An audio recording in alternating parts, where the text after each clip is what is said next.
Welcome to Insights at the Edge, produced by Sounds True. My name's Tami Simon. I'm the founder of Sounds True, and I'd love to take a moment to introduce you to the new Sounds True Foundation. The Sounds True Foundation is dedicated to creating a wiser and kinder world by making transformational education widely available. We want everyone to have access to transformational tools such as mindfulness, emotional awareness, and self-compassion, regardless of financial, social, or physical challenges. The Sounds True Foundation is a nonprofit dedicated to providing these transformational tools to communities in need, including at-risk youth, prisoners, veterans, and those in developing countries.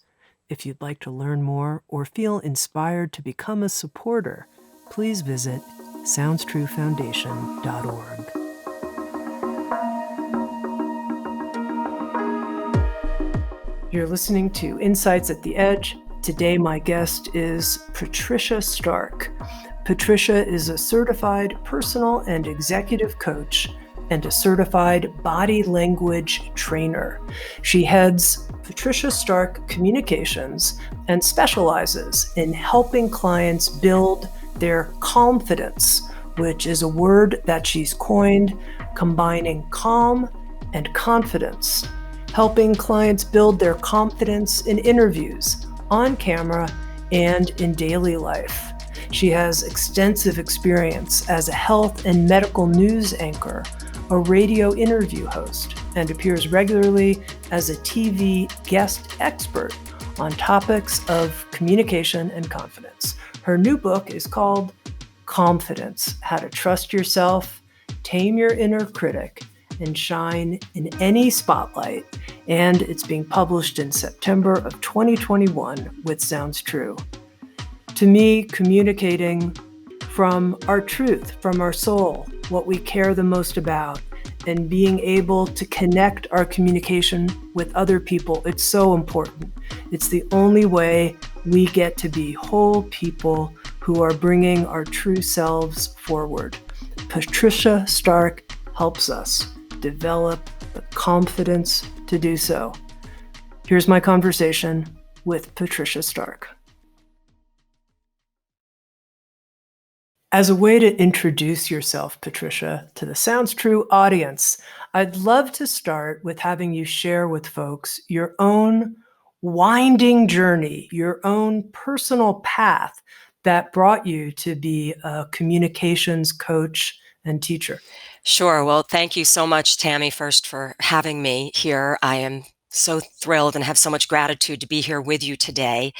My journey definitely started when I was a young child. I did not have a lot of confidence. I couldn't raise my hand in class without feeling sweat pour down by my sides and having this outer body feeling, even when I knew the answer and I so much wanted to read out loud in class. My heart would pound. I would it was debilitating. I remember having to take a friend up to the lunch line with me just because I couldn't walk up through the cafeteria by myself. And I had this for many, many years, even until I went into college and remembered doing my first public speaking project in a business class where I had to get up to the podium and talk about the stock market of all things. And I remembered I was shaking so much that I couldn't wait to get behind the podium, because then I knew that no one would see my legs and my body shaking so much. I think that I was always someone that was hidden inside this nervous and anxious person that desperately loved people and wanted to communicate with others, but I just didn't have that confidence and that belief and that trust in myself at that young age. And it really was a process of feeling the fear and putting myself out there and working through it and getting desensitized over time. My first public speaking teacher was this wonderful woman that was just, she had an amazing personality. And I think that she was really more of a life skills teacher rather than a public speaking teacher. And she would help us get through and try to realize that it wasn't about us, that we were there to give value and be of service and try to help the people that were in front of us, whether it was to educate them or inspire them, entertain them, whatever it may be. And then one day I discovered the broadcasting and communications classes at the college that I went to, and a light bulb went on. And I loved all of the behind the scenes and directing and editing and lighting and you name it. But when I would get in front of that camera, it was thrilling and terrifying simultaneously. And it was just many years of getting through, working through that fear, and finally finding and building that confidence and earning that confidence to know that I had the right to have a voice and to contribute to those around me. But it was definitely a very lengthy process. Now, you've coined this term confidence. And, I'll be quite honest with you, Patricia, when I first heard it, I thought, oh, that's a little corny. And then as I started reading the book Confidence and I started saying it over and over, I noticed it became part of my natural vocabulary. And now it's a word, it's part of my vocabulary, and I really like it. So tell me how you came to coining this term, Yeah. confidence. It seemed that of all the clients and students that I had over the years, the two things that they had in common, and I talk about this in the book, was that sure, they wanted to be confident. Everybody wants to communicate with confidence and be confident, whether they're a public speaker or getting in front of the camera or having a difficult conversation over the phone or a job interview. But what they also wanted first and foremost was to find their calm. Because when you're not calm and you're agitated and you're anxious, you really can't think straight. You can't access what it is that you want to communicate specifically. And it's really about how we're communicating with ourselves internally before we communicate externally. And when you're juggling a million things or there's something stressful happening in your life, you literally feel like you can't think straight. And then when it starts happening physiologically and your body starts reacting, we do get that out of body experience, or we feel like we're blanking out. So everybody really wanted those two things. And it became a marriage of helping people find that calm that would then help them find their confidence. And really, the definition of that for me is, what is it that you need to do personally that may be very individual for you, that helps you to internally trust yourself first, so that then you can trust how you're interacting with people or how you're communicating outwardly. And what do we need to do to establish that self-trust and that feeling of, I've got this, like I can talk myself off the roof as much as I can get myself worked up and aggravated, right? So when I first started having the idea for the book, Calmfidence was actually the last chapter title. And I thought that that was where I was going to have my natural remedies and exercises and mindset examples. And then it dawned on me that no, that's really what the whole foundation of the whole book was. And then I went back through the manuscript, and anywhere where I used the word confidence, I changed to confidence. And that ended up being that theme throughout the entire book. Now, just to share something personally for a moment, one of the things I have relied on is not so much being some terrific public speaker or interviewer, but being, and this would be the key word, authentic or true or real, something like that. And I wonder how that fits in for you in terms of confidence and this inner trust that you're describing. Yeah, I think that it's tremendous because throughout my career, I have had to read scripts that other people have written. I've had to do corporate media where I was maybe the host or spokesperson or you name it, where it was someone else's product or service. And for a long time, I struggled with the fact that many times it was like acting, and I didn't always feel authentic and genuine. And as it was me, because we were taking someone else. This is our job, to take someone else's words, make them our own, and bring them to life. But yes, that is 100% part of trusting yourself is, does this, what am I feeling in my gut here? Is this really who I am and what I believe? And does this feel true to what I believe in and my values and my view of the world and what's important to me? And what do I want to be? Who do I want to be in this world every day when I wake up and when I show up?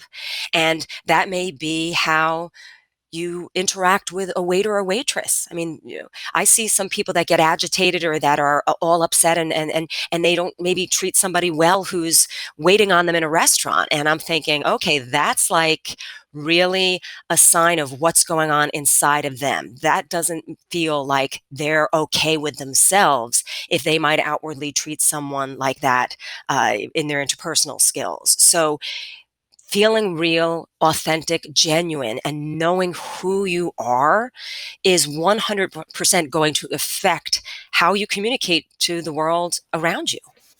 So with confidence, there's an inner dimension and an outer dimension. And I want to talk about both. We're starting here with the inner dimension, and I think that's the most important. I'm curious what you think. If someone gets the outer dimension down perfectly, so they've got the right look, they've got the right clothes, they've got their exercise, all that's there, but the inner dimension isn't, what do you think will happen as they try to rock their confidence in the world? Yeah.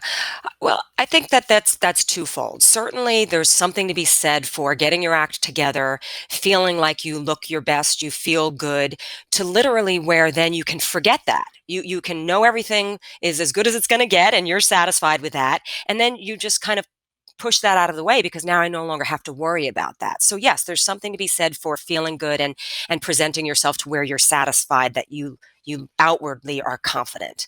But if that's all you're focusing on and there is this lack of depth or emptiness, or you haven't done that inner work, that's only going to take you so far. And oftentimes that's where the imposter syndrome will come in, because people truly secretly in the back of their mind know that they haven't earned the right to be somewhere, or haven't earned the right to have a seat at the table and speak up and voice what they truly believe. So I think that the internal work has to come first, but the way you look on the outside does have an influence. I mean, there's that whole Look Good, Feel Better program for people who have gone through cancer treatments, and studies have shown that when they get themselves looking better and feel that they're together again, that does give them some inner confidence. So the two do weave together, but I believe that everything really does first happen within, and then that will come to the outside. I mean, we've all met people that outwardly looked beautiful, and then once you get to know them, suddenly, maybe they're not such a beautiful person. And then we've all fallen in love with people that maybe we weren't initially outwardly attracted to. And then once we hear them speak and we get to know their personality and what's important to them and their sense of humor and how caring they are, suddenly they're incredibly likable and attractive to us. Mhm. Now, you mentioned, Patricia, in your own biography that you were terrified of speaking. You talked about sweaty palms. And, I think a lot of people find themselves in situations like that, especially when it comes to public speaking. And I wanted to start by asking you what you think the root is of that fear. So I have two things I'm going to nominate, although I don't really know. And I know you've coached more than 2,000 people, and I'm sure many of them have come to you and have been afraid. But okay, so here's my two nominations. We're really afraid of being humiliated, like it's just and then we're really afraid of being rejected.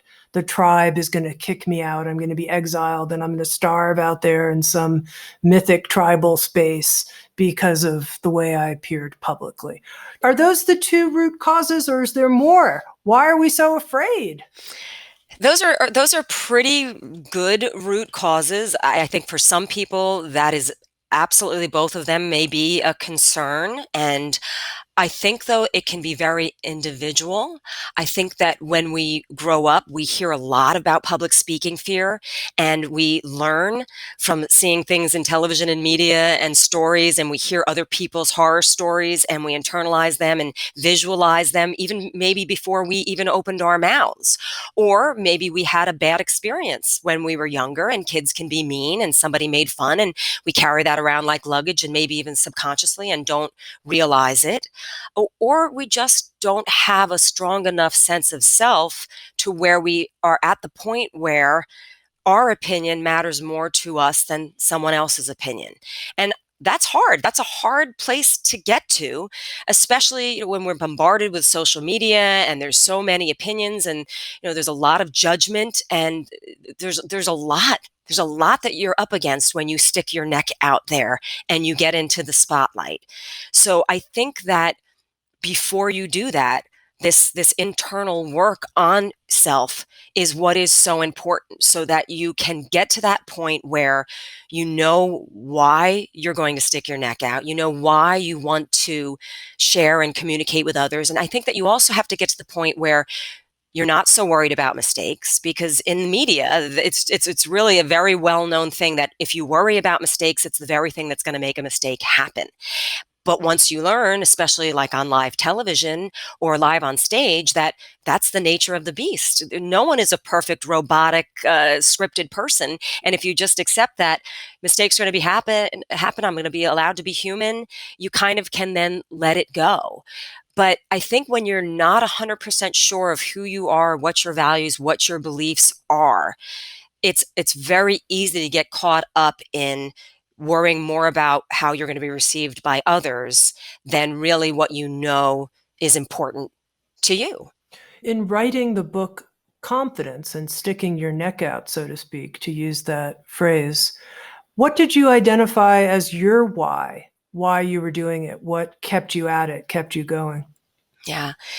At some point, my coaching and training really, I realized, became a sacred calling for me. I realized that it was a great responsibility to help others to believe in themselves, to find their voice, and to be able to communicate confidently in the way that they first were thinking of things, what a high of a price they were putting on things, and then how they were going to be able to interact with others. And when I started receiving more and more feedback from clients, and they would literally say things like, you changed my life. You changed my self-concept.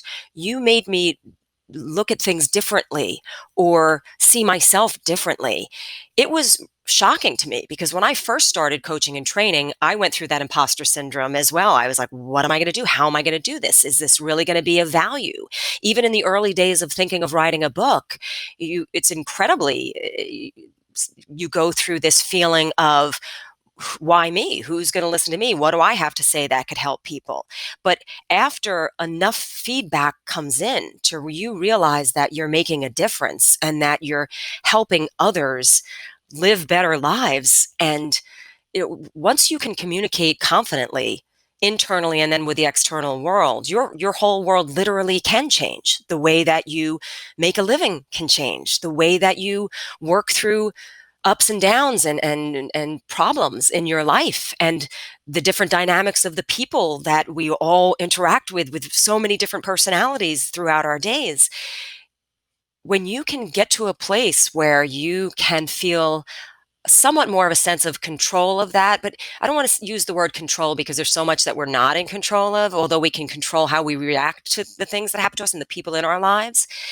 But it's when you feel this sense of peace of mind within yourself, that you're comfortable with who you are, you're comfortable around others, you start to be more other focused and less self-focused, because now you've stopped worrying about yourself and you're more about making others feel good and uh, connecting with others. My whole world changed. My entire life changed when I got to that point. And if even what a small part of what I do can help that with other people, I feel that I have such a wonderful gift that I've been given to try to make a difference with the life that I have on this planet. And in our conversation, I want to bring out some of the most helpful gifts, and there are many that you put in the comprehensive toolbox of ideas in confidence. And we're going to get there into some of the exercises. One thing I want to point out, you talk about towards the beginning of the book with these more than 2,000 people that you've coached and worked with, that many of the people that have come to see you, if not all, have some level of nervousness, have some level of that fear. That's why they're coming to you. They need coaching. And you write about how nerves make you sharp. They mean that you care. Just because you're nervous doesn't mean you won't do a good job. Lots of people do great things when they do things in spite of their nerves. And I thought that was so interesting because I think some of us say, well, I'm too nervous for that. I'm too nervous to be successful. So tell me how nerves make us sharp. Yes. I remember I was at a baseball, celebrity baseball tournament where the local television station that I was working at the time, I was a producer at the time, we were going to be playing some of the local celebrities in the area up the Hudson River where I live. And Helen Hayes was one of the people that were attending. She wasn't playing baseball. She was older at the time. But for those that might not know who she was an amazing star of stage and screen for decades, real icon. And there's Broadway venues named after her and a big hospital here. And I had the chance to sit down next to her, and I was in my early 20s. And I said to her, I just get so nervous still, and I'm really trying to work through this. And unfortunately, I'm working through it in the spotlight and in front of the camera. And sometimes I just, don't know how to deal with it. And she looked at me and she said, honey, if I stop getting nervous, put me in my coffin, because that means I'm done. And I was like, what do you mean? What are you talking about? And she said, it means that we care, that we have that fire in our belly, that passion, that life, that we were not just going through the motions anymore, that, we're just not so, over it all. And she said, it's really our job to make the butterflies fly in formation. And that was really my first introduction to, what? Maybe I'm labeling this wrong. Maybe, I'm running from this thing that doesn't feel comfortable, and it's really excruciating sometimes. But what if I thought of it as, what? It's happening again. This means I get to do this thing that I want to do. I don't have to be here. I don't have to get up in front of these people and talk right now. There's something that's drawing me to this, that's making me want to be here. And then I started realizing that that was the same feeling you would get if you were jumping off the high dive, or, any of these other things that cause this adrenaline rush. And I did have this switch flip at one point, that when I started to feel those butterflies and that heart pounding and that outer body experience, I was like, wait, this means it's showtime. Something exciting is about to happen, and no one's forcing me to do this. Now, with that being said, there's a lot of people that feel that they're getting forced to do this if they don't want to have to speak at work or go on that job interview. But the one thing that I've absolutely learned over time is that you do get desensitized to it a little bit. I mean, I hope I never lose those butterflies and that feeling completely, because I see how it does get that adrenaline going. You do think sharper. You do have to try to control it and make it work for you rather than against you. But when you run from it and we shun it and we don't want to face it, it can never start working for us. It will always only work against us if we don't have that courage to just work through those uncomfortable feelings till we finally get to a point where we can now not have it be so much about ourselves, and we can actually use those skills to benefit others. Because, if we are going on a job interview, hopefully we're going there because we want to be good at a job that's going to be purposeful in some way. If someone has asked us to speak, there's probably a good reason. They think that we have something that might help others.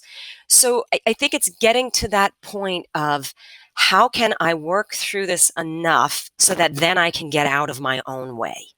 Okay, but let's talk to that person who says, I have all these butterflies and they're not flying in formation before I stand up and speak. In fact, I'm going to the bathroom first and throwing up and finding myself crunched over. And I'm actually not giving my best presentation, either, because it's debilitating to some degree or another. How do we, as you say, take control or get the butterflies to be in formation so that we can be effective? Yeah. I had a client recently that I worked with for almost a year over the phone, and she had enormous speaking anxiety just on the phone with coworkers. And it was really something that we had discussed where she, for 20, 25 years, had been speaking negatively to herself. She really had this very deep rooted feeling that she was not of great value, that she was going to always only visualize herself failing and not succeeding because she had a very, very negative self image. And I am not a psychologist, and I make that very clear with my clients and with my students. But so much of what we talk about is that self-talk and positive psychology. And what is that story that I'm telling myself first? So first I would say to someone, let's really try to unpack this. Like where did this come from? Were there moments in your life where someone made fun of you? Did someone make you feel that you were stupid? Did someone make you feel like, what you were saying wasn't going to matter? So try to work through what have you been carrying around for the last several years or decades that might be making you feel this way. And then the next thing that I would suggest would be to try to get your feet wet in less valued, high valued situations, less of a price on them. So where could you possibly try to speak or get up in front of others to where you feel it's a safer environment, a safe space, a place where you're not going to be judged as much? And maybe that's just taping yourself on your phone in your room by yourself that nobody else has to ever see. But trying to do things ahead of time before you get yourself so worked up in that moment that you physically can't function. And so much of what we worked on with her was just really visualizing differently and thinking differently, and then having small wins along the way that then would build up and give her more confidence to speak and hold a meeting. And she was one of the ones that I'd gotten that feedback from, that she felt like that once she reached that, it did change her life at that point. Now, I mentioned that you offer different exercises and lots of tools and checklists. There's a couple confidence exercises that I wanted us to do together. So one is the snow globe exercise. So let's start there and take us through it. Sure. So everyone knows what a snow globe is, usually from their childhood, where you'd shake it and all the snow would float around. And I've used the analogy even of a glass of water with dirt, all floating in it. Well, when either of those get a chance to settle, you can see everything slowly floating to the bottom.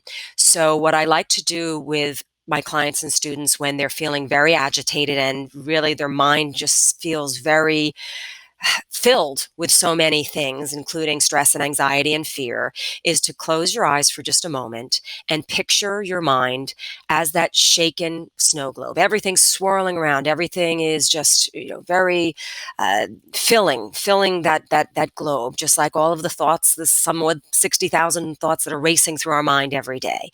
And just watching in your mind's eye to see everything slowly settle.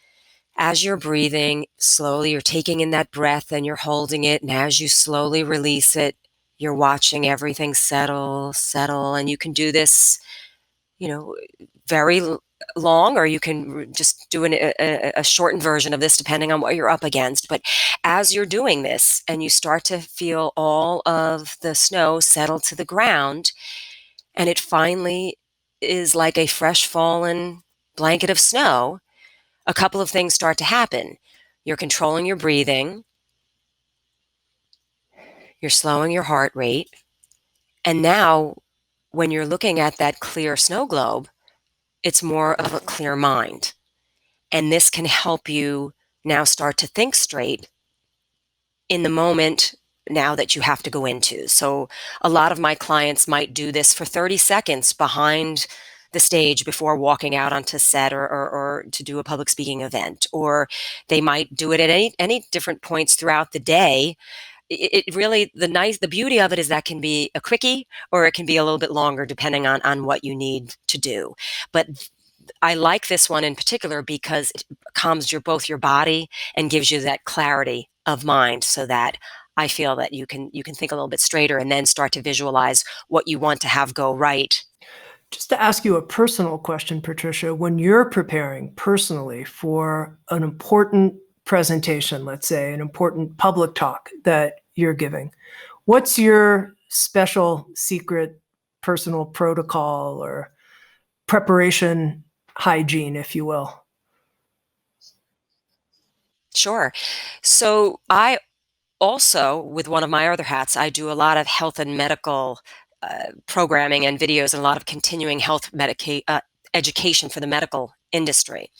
And many times these are live satellite broadcasts where they hand me medical terminology, and sometimes names of pharmaceutical remedies and products and things that I've never heard of before, and sometimes an hour before a live program. And it might as well be a foreign language because this medical terminology is literally made up, and much of it, especially for some of the names of some of the medications. And a couple of the things that I will do is, first, I will remind myself that it is not about me, that I'm there to be of service and to help those that are watching. And then I will repeat what I want to say over and over again, where I'm seeing it happening only again in the way that I want to see it. I won't visualize loving a word or saying things uh, that aren't correct, or stumbling. But what I'll do is, the breathing is really important for me. So I will take a deep breath in and I'll think, breathe in calm and confidence, and I'll hold it. And then I'll say, and breathe out stress and anxiety, really slow. And my breath out is always much slower than my breath in. But I will go around, where I can be alone, and I will just do that snow globe. I will calm everything down, and I will visualize the broadcast from beginning to end, seeing how I want it to have happen, right down to the feedback that I will receive at the end. And then I will remind myself that it's okay to be human, that I'm not supposed to be some perfect plastic talking head here, that I am going to be having a one-on-one discussion with someone that I will pick as the viewer through the lens, because I'm not seeing these people in this situation. So I'm not seeing them in front of me. So I will always pick that they're allies, that they're happy to be there with me, that they are eager to learn, and that they want to see things go well, and that they are someone that I can have a discussion and a conversation with as another human being, rather than a faceless mass of strangers or an audience that is judging or being overly critical. So I do all of that really leading up to the event. In whatever preparation that I can do, I make sure that I can get a good night's sleep the night before if I can. But a lot of it is trying to control my physiology, control my thought process, being as prepared as possible, and then always and only seeing that I'm speaking with, again, people that are happy to be there, non-judgmental, and that I'm just having a human conversation, and that it doesn't have to be perfect. Talking about affecting our physiology in a powerful way, I loved this practice that you introduce in Calmfidence called the sack of potatoes relaxation exercise. Take us through the sack of potatoes exercise. So when I was just starting out in my career, there was a man that worked in the station that I was at, and he was a very loud and bold type of character, and he had a lot of stress. There was many people that were relying on him for their livelihood, and I remembered he would disappear into his office every day for a while, and no one was allowed to go near the door, don't knock, et cetera, et cetera. And one day I asked him, I said, just out of curiosity, like, are you meditating, or what do you do that you're going into your office each day? And he said, well, there's a lot of stress on me, and I don't want to have a heart attack. I don't want to get sick. And he said, I do this technique where I go into my office, I shut the light out, and I relax into my chair. And he said, I pretend that my whole body is a big sack of potatoes, just stuffed with big potatoes or rocks, or you pick. And he said, I lay back in my chair and I pretend that I take a pair of mental scissors and I relax my body as best that I can so the chair supports me, and cuts off the bottom of the sack and visualizes each of the potatoes or rocks falling out one by one. And in his mind, whatever the worries or the stresses are of each individual day, he identifies them onto each different individual rock or potato and watches them all roll across the room until the sack of potatoes, the sack itself, is just like a burlap bag draped over the chair. And he just felt that it emptied that pent up amount of worry and stress and relaxed his whole body. And after about 10 or 15 minutes, he would emerge from the office with this newfound energy and enthusiasm and positivity. And he felt that this was what made him not feel like he was carrying the weight of the world on his shoulders. So I tried it, and lo and behold, it started to work beautifully for me when I was working my way through all of those stress and anxieties that I had myself through my early career. And I always found it incredibly effective, and my clients and students all tell me the same. I get great feedback on that one.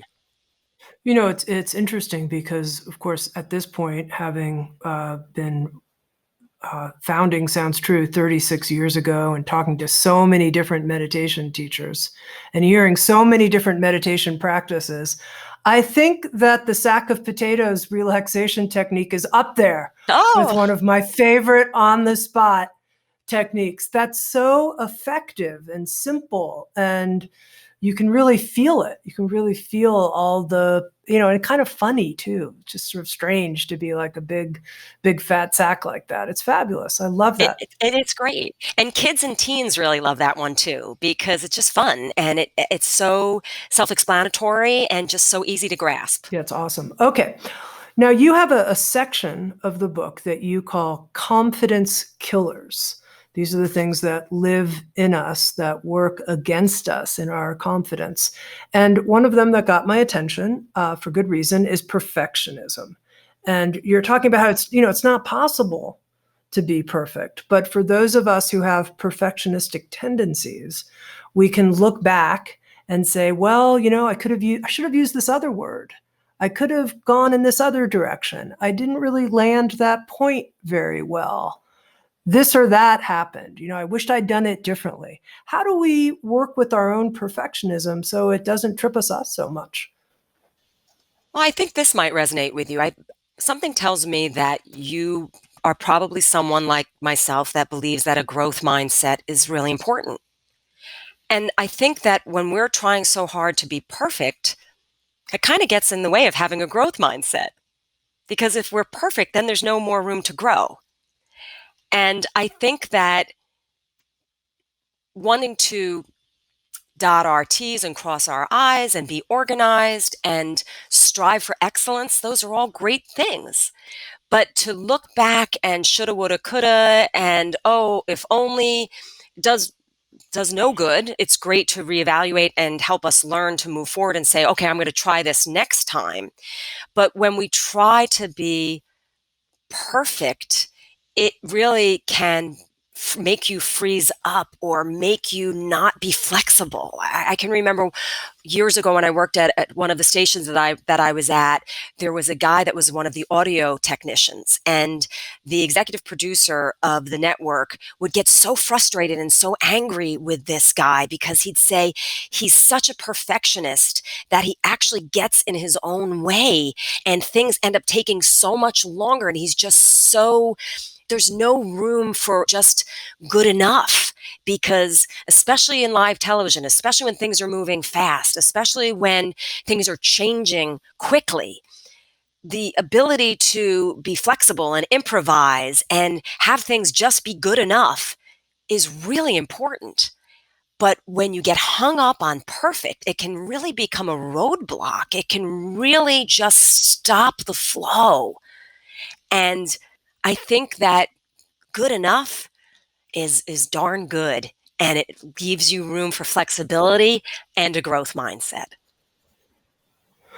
When you find yourself reflecting on things, does the kind of self-talk you just took me through, as in I'm going to have a growth mindset, does that work? I mean, does that release it for you, or what does? It does, and I think that we can all look back on things that we could have done differently or said differently or wish we had done differently, but I really believe that I'm here to develop as a person, to grow, to keep getting better. I hope I keep getting better when I'm in my hundreds. I hope that I learn from what didn't work as much as I learned from what worked. And books and audiobooks and personal and professional development helped me also so much in developing my sense of self and liking myself and trusting myself. And so many times, and biographies, and so many times I heard over and over and over from people that they learned the most when they failed. They learned the most when they didn't do things so well and figured out what not to do rather than not just what to do.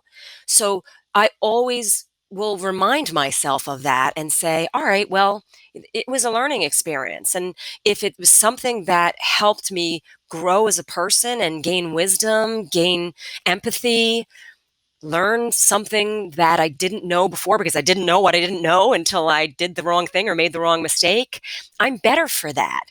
And the hardest, toughest times in my life, when looking back when things weren't so great, was when I did grow the most, when I did become who I am now the most through those processes. So I I don't second guess them. I think that everything happens the way that it's supposed to unfold, and I'm grateful for those.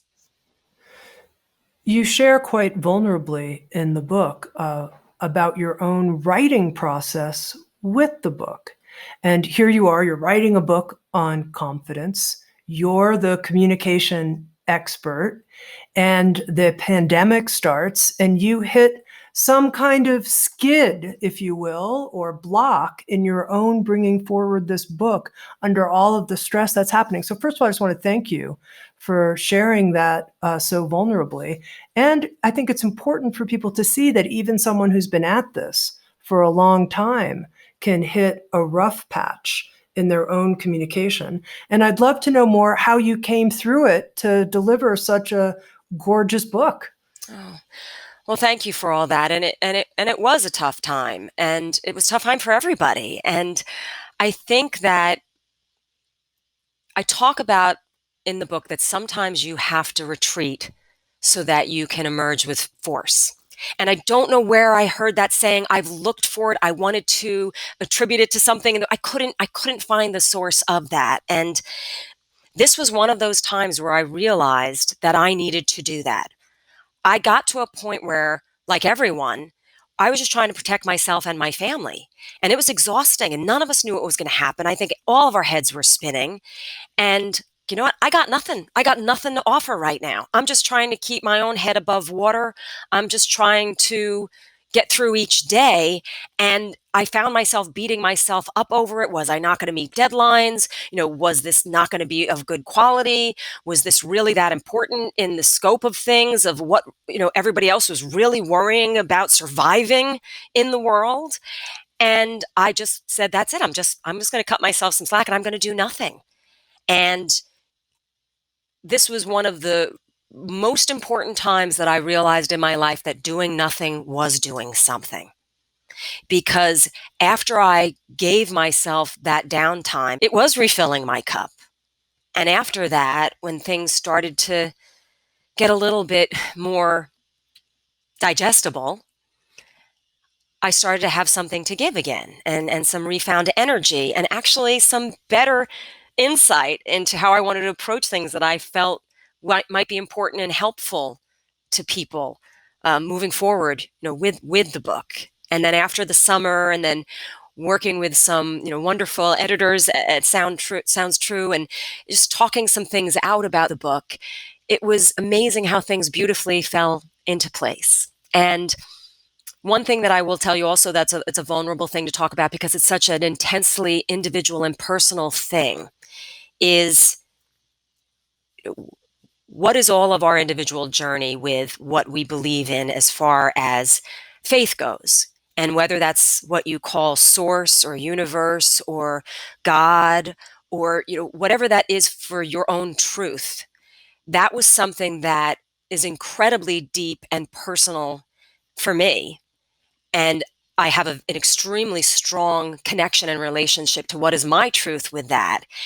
And I tapped into that.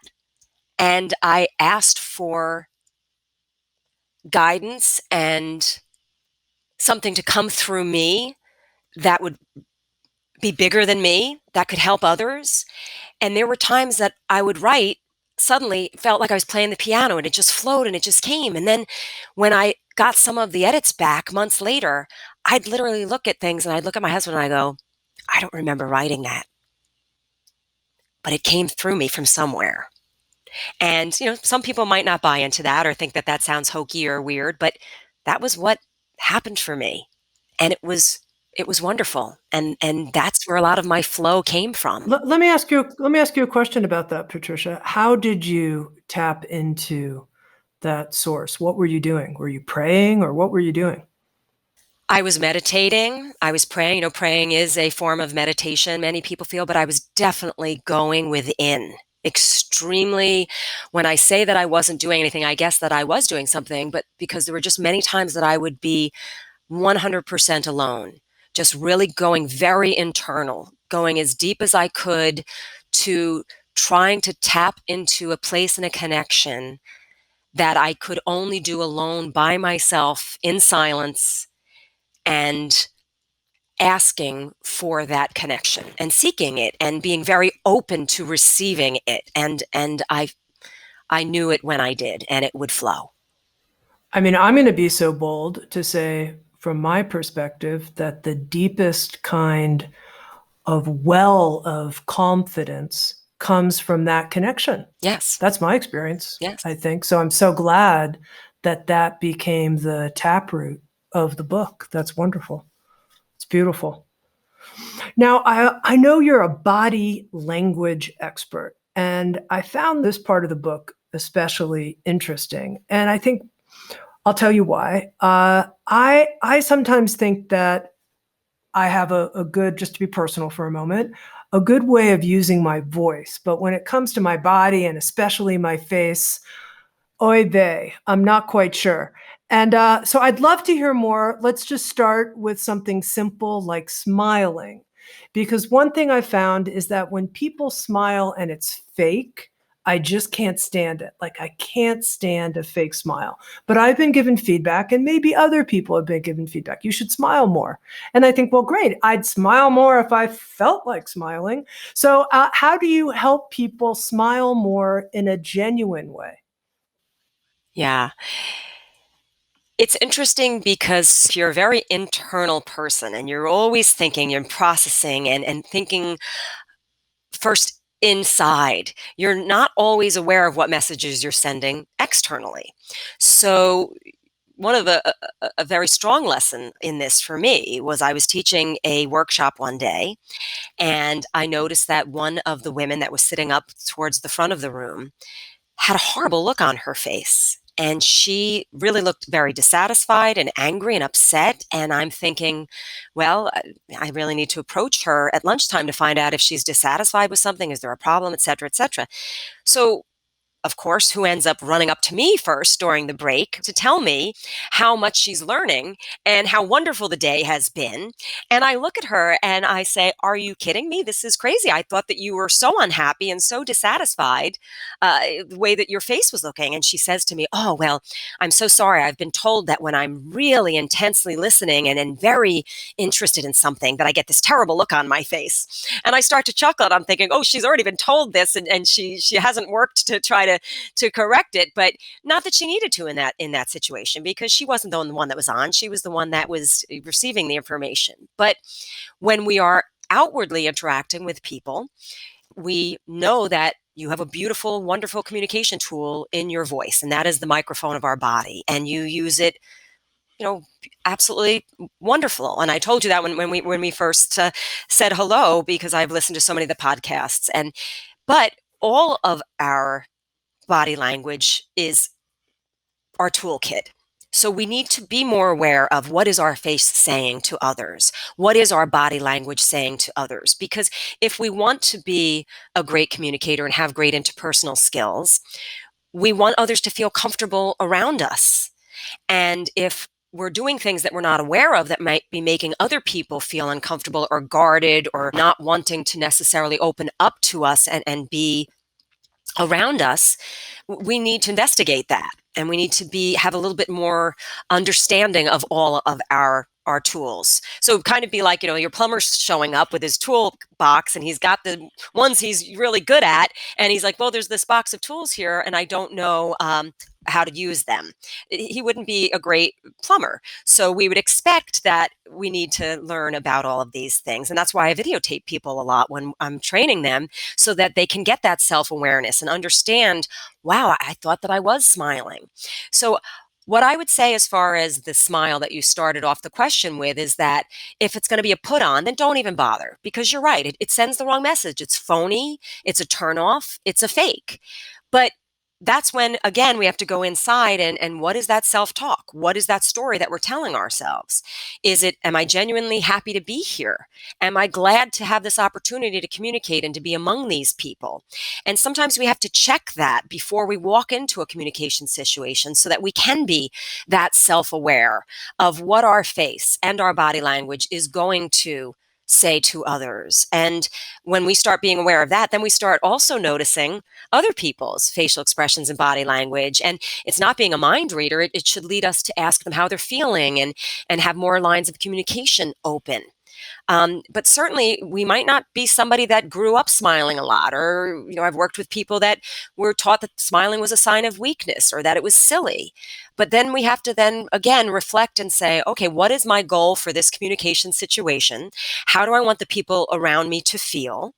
And maybe a smile isn't appropriate for that situation. Maybe it's a more serious situation. But if it's a place where you're building rapport and you want others to feel comfortable around you, then at the very least, start with a smile that can just say, hey, I'm happy to be here with you today. Just as long as the corners of your mouth are turned up a little bit to let people know that you're glad to be among them, I'd say that's a pretty good start.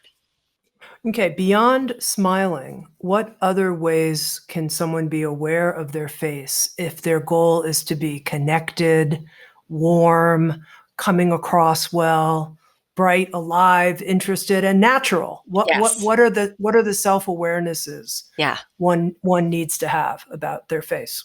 Well, on camera, we call it active listening. So the best example I could give you is, let's say that you were doing your podcast on television, and there was two cameras on your guest, and then the camera that was going to be on you. So a good director wouldn't just have the camera on the guest the whole time. They would go back and forth to you, even when you're not saying anything, for something called reaction shots, so that they could break up the camera angles, show that you're fully on board and that you're actively listening, and that you're in the moment with your guest, that you're not just, looking ahead at what your next questions are going to be, that you're not disengaged, etc. So when we give the greatest gift that we can give anybody, of our full attention, and we want them to know they've got our full attention, we do that with smiling, with our eye contact, with active listening. I've had guests come up to me at the end of interviews and say, you actually helped me through that interview with your facial expressions. And I'll say to them, well, what do you mean?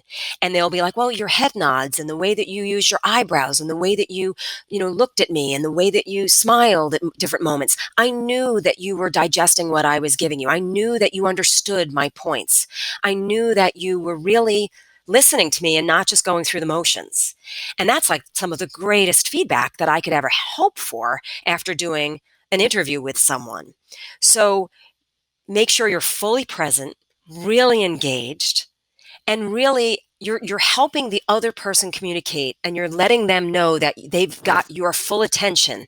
When your facial expressions give them that feedback that you are understanding and that you are with them with everything that they're saying and trying to explain to you. Now, you also offer some facial relaxation exercises, and I wonder if you can share one of those with us. Yeah, well, when we are doing a lot of talking or a lot of interacting, whether it's at an event or a job interview or a family function, whatever it may be, sometimes people get a lot of tension in their jaws. Or if they've been trying to smile, your cheeks can start to hurt. So going into an event or an interview or somewhere where you're going to be using your nonverbals a lot, you want to try to relax those 40 facial muscles ahead of time.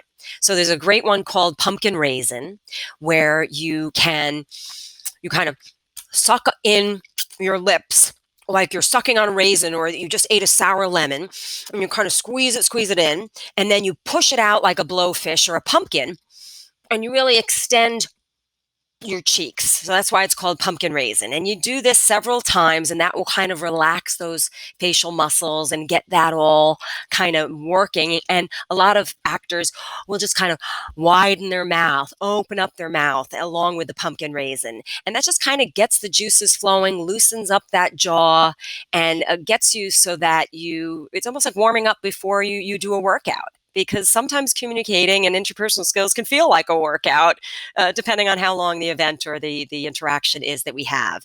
And it's something you can do afterwards to try and relax your face. You can also hang your head over and just kind of let your face feel like it's drooping, kind of like a basset hound, and let all the blood flow into it. And then put your head back up and just kind of let it all relax and just let your face go deadpan. You mentioned earlier in our conversation, Patricia, natural remedies that are related to confidence. And I think most people think, okay, there's the inside part, there's the outside part. I want to have the right clothes that make me feel good, but natural remedies? Yes. I mean, who doesn't like a magic bullet? Who doesn't like something they can have up their sleeve that they can feel like it's something I can take to change how I'm feeling or to make me feel a little bit more calm or a little less stressed out? And, nature really is our friend. A lot of people, I had one client come to me and she was very stressed out, and she said, "Can I take a half an Adderall and a half a Xanax so that I'm really focused and really chill at the same time?" And I was like, well, I'm not a doctor. I don't want to tell you, what you should and shouldn't do. I said, but, you want to be fully present. You don't want to be zoned out.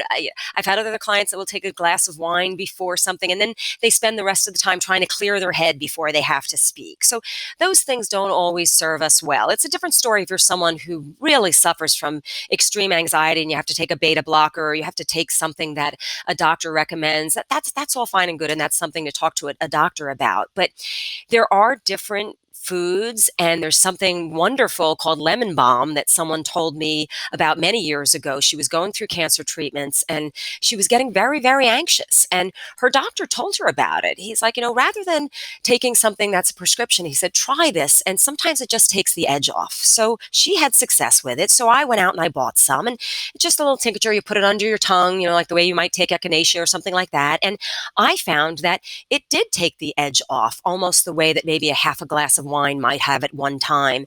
And I noticed that it was working for me. And then if I was working late into a night on a job and I wanted to sleep in a chair for 40 minutes in power sleep, I found that it was useful for that. And then when my son was younger and he was having some test anxiety before school, he'd try it. And so then I started telling my clients and students about it, and they were responding and saying, hey, I really found that was, very effective. And then some other clients will take like a little CBD oil now or different. So there's a whole array of different things, but there's a lot of herbs and foods and many things that can be found in nature that I put in the book that people could just, try out and work in. When I was working overnight, sometimes working in production, a lot of people would put cherries in their smoothies because they felt like the natural melatonin kind of helped take the edge off and make them not be so stressed when things were stressful at work. I tried to get a collection of things that you could work into your diet, maybe work into your breakfast, things that you could take immediately before maybe a big speech, an audition, or an interview, or that you could just maybe make part of good, healthy eating habits throughout the week that tend to just make us be a little bit more calmer in our body, mind, and spirit throughout our days and nights. And I think I got some nice little nuggets in there.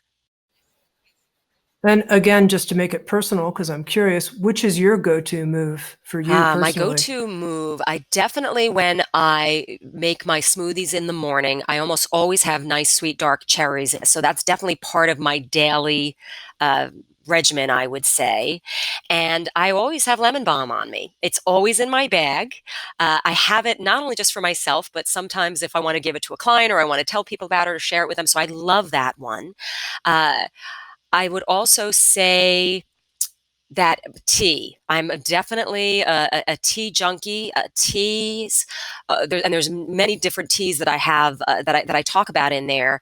I find it to be extremely like a relaxing ritual where I can either pick what type of herbal tea I want in there, but there's something about the making it, the warmth, and when I decide to have it, and then the quiet that I take along with it when I remove myself from the world and have my tea moment. So that's always been a big one since I had tea in my Tony the Tiger cup when I was a kid growing up. Okay, I just got two final questions for you here, Patricia. Here's the first one. Let's say I want to help someone I'm with feel more confident with me. I want to help them relax. I want to just give them, you can just be really confident with me here. Mm-hmm. What would I do? So first I would say, okay, let's just stop everything that we're doing right now. Now just take a deep breath and then hold it. Let's breathe it in for 8. Let's hold it. And now let's release it very slow. So breathe it in for 4, hold it, and then release it for 8. So first I would try to get them to control their breathing, to really get a hold of that. And then I would ask them, what's the worst that can happen right now? Like, let's go to worst case scenario right now, okay? And if worst case scenario isn't death and dying for you at that moment, then anything else is less of a price on it. So let's gain our perspective now. So first, get that breath, get yourself centered, and now really think about that perspective. A lot of my clients that were getting extremely nervous on stage or in front of the camera, I'll say, think about right now, where would you rather be? Would you rather be dealing with this very stressful, nerve-wracking situation where your heart's pounding around, or would you rather be at the deathbed of a loved one? And I know that's a horrible comparison, but let's really put things into perspective right here. Where would you rather be? And of course, they all say, well, certainly right here. I said, all right, so then this isn't that bad. So let's put that perspective in there. And now that we've controlled our breathing, let's clear our mind, let's get some perspective. And now you're probably thinking, what can go wrong? Because that's a wonderful defense mechanism that we've all used to try to protect ourselves, is what I'm going to visualize the very worst that can happen here because I need to protect myself in case that happens. Now we've got to flip that. Get that breath, put things in perspective, calm yourself down the best that you can, and now focus on what do you want to have happen? And what is your plan to make that happen? And if you don't have a plan, let's think of a plan right now. So what are we going to do right now to try to get the result that we need? And what's going to be A, B, and C? So now instead of worrying about what could possibly go wrong, just focus on your plan. What do you want to do? How do you want to see it go? How do you want it to see go right? And now focus on that plan. If you can, try to think to yourself, is this something you're doing for selfish reasons, or what is your purpose here? Do you have a purpose here that can help others in some way or benefit others or be of service to others in some way? And if the answer to that is yes, and hopefully it is for most things that we're doing in our lives, now focus on that and get yourself out of the way and focus and go outward. Focus on others and how you can be of service and be of value for them, and try to let yourself go and get out of your own way. That's beautiful and really helpful, and naturally leads into the final question I want to ask you, because you talk about how we all have an inner critic that is a confidence killer, but we also have an inner coach.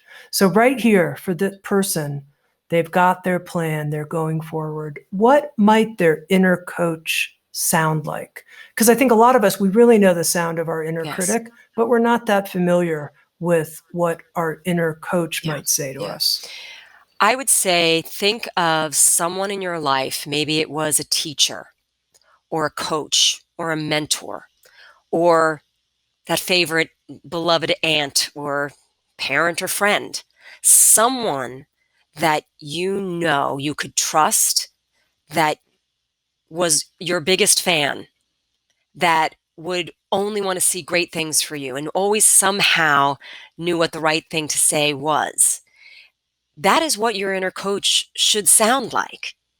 Because if you're getting to the point where, or you want to get to the point to where you can trust yourself, hopefully you also can learn over your lifetime how to like yourself and hopefully even love yourself.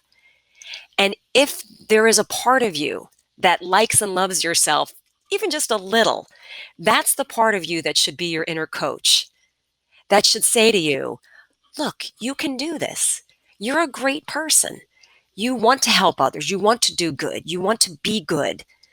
And you can do this just like anybody else in the world can do this. And we're all given, this has always blown my mind, that we all have a different fingerprint. No one before you has ever had this fingerprint. No one after you will ever have the same fingerprint. So put your own personal stamp on everything that you do. No one can touch this life and others the way that you can with your personal stamp and your personal fingerprint. So talk to yourself like that, because then you're not going to compare and despair. Then you're not going to be worried what other people are going to think, because you're here to be you and to do something that you are meant to do. And if you are trying to be genuine and you're trying to be authentic and you care and you really do want to help, you have to talk to yourself and remind yourself of that, because the inner critic will tell you every reason why you can't and why you're not those things. But the inner critic, it's almost like that old analogy of the devil angel. And those two voices absolutely are in all of our minds. And I've met people that have had enormous success and fame and wealth and you name it. And when they are growing or doing something they've never done before, you better believe that inner critic comes out and it's not going to go away. But that doesn't mean we have to listen to it. That doesn't mean that we have to take direction from it. It means that that's when we then have to start talking to ourselves rather than listening.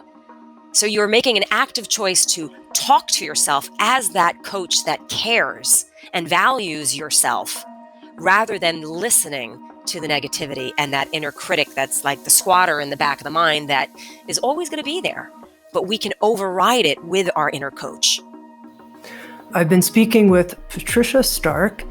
She's a communications and public speaking coach, a media trainer, and the author of the new book, Calmfidence: How to Trust Yourself, Tame Your Inner Critic, and Shine in Any Spotlight. Patricia, thank you so much. Thank you so much for bringing forth your gifts to help other people bring forth theirs. Thank you. Thank you so much, Tami. I'm so grateful for this time with you.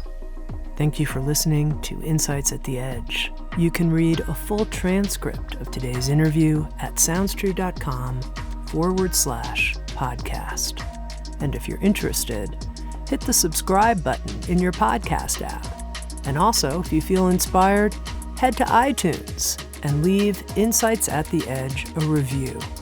I love getting your feedback, being in connection with you, and learning how we can continue to evolve and improve our program. Working together, I believe, we can create a kinder and wiser world.